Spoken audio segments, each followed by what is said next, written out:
Čau, te Diana. Šodien paskatīsimies tādu jautājumu, kas tev būtu jāzina par tavām partnerattiecībām. Un izvēlamies vienu no 4 kārtīm. Tātad šī būs 1, šī būs 2, šī būs 3 un 4. Ir, un tad skatāmies. Tātad tie, kas izvēlējās 1. kārti, jums būs šāda.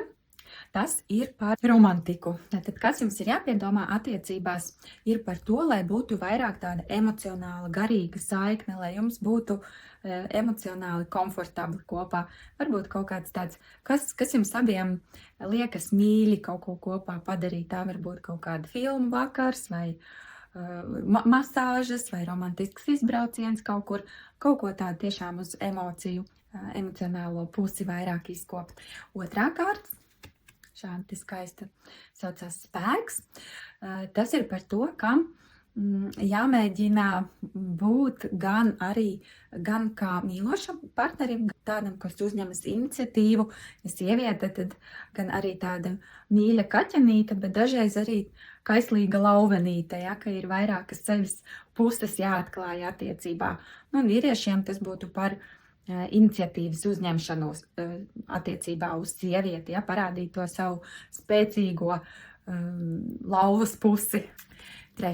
kārts, šim tāda mazliet drūma, iespējams, ka ir bijis kaut kāds strīds vai kaut kāda salauzta sirds vai kaut kāds pāri darījums no partnera puses, vai liekas, ka ir kaut kādi mākoņi sabiezējušies jūsu attiecībās, nevar saprast, ko darīt, būt kopā, nebūt kopā, mīl, nemīl, tad šī kārta saka, jebkuru sirdi var salāpīt, jebkuru situāciju var izlabot, un ka viss būs labi.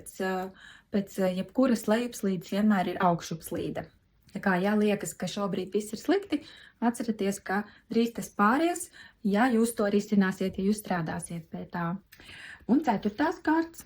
Īpašniekiem, tie, kas izvēlēja šeit, mums ir tāda ugunīga kārts. Tas ir par to, ka jums ir jāpiešķir uguntiņa, kaut kāda darbība, rīcība tieši ir jādara uz, piemēram, kaut kādu kopīgu izbraucienu, kaut ko tādu azartisku, kas uzdzen adrenalīnu, pamēģināt kaut ko jaunu attiecībās, ja, kaut kādu tādu, lai ir dzirksts atkal. Šādi te padomi jums ir attiecībā uz attiecībām. Tie, kas ir vieni, tiem būs kādreiz atsevišķs vēstījums no kārtīm. Un droši varat ieteikt arī savus jautājumus komentāros vai rakstīt man pa tiešo, ko jūs gribētu uz kādiem jautājumiem rast atbildes. Atcerieties vienmēr spiest like un subscribe, lai nepalaistu garām jaunākos video.